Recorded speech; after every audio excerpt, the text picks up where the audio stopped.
Hello everyone. सो हमारा आज का टॉपिक है कांस्टेंट फोल्डिंग।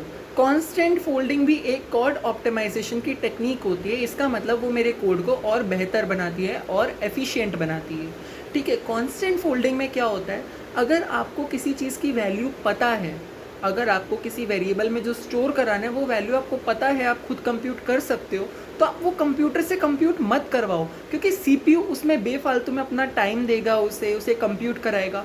अगर आप उसको पहले से कांस्टेंट की तरह कर सकते थे, क्योंकि वो वैल्यू वही रहने वाली है, तो आप सीपीयू को क्यों वो दोगे।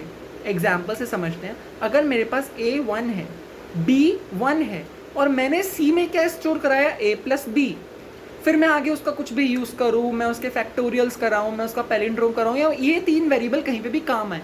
अगर मुझे पता है A1 है, B भी 1 है, तो C को हम 2 लिख सकते थे ना, 1 + 1 2, इतना हम कर सकते थे। हमें पता है C चेंज नहीं हो रहा है। देखो, वो बात अलग होती है कि हम यूज़र से A ले रहे हैं, यूज़र से B ले रहे हैं, और हमें C को कंप्यूट करना है, क्योंकि A और B कुछ भी हो सकते हैं। बट अभी तो हमें पता है कि A भी 1 है, B भी 1 है, अंदर बोला है तो 1 ही है, और हम नेक्स्ट लाइन में ही C लिख रहे हैं A+B।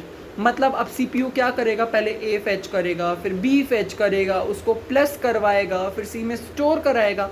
उससे बेटर है आप सी को 2 लिख सकते हो ना, क्योंकि उस ड्यूरिंग तो कोई कोड में चेंज नहीं हुआ है कि ए बी को आपने लिख दिया इनिशियलाइज, फिर आप यूज़र से मांग रहे हो। ऐसा तो नहीं है, आपने ए लिखा 1, बी लिखा 1, और हैंड टू हैंड सी भी लिख दिया A+B, तो आप सी को 2 भी लिख सकते थे।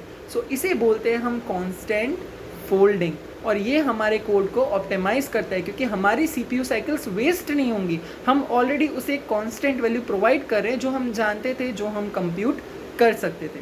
सो या, दिस इज कांस्टेंट फोल्डिंग। या, थैंक यू।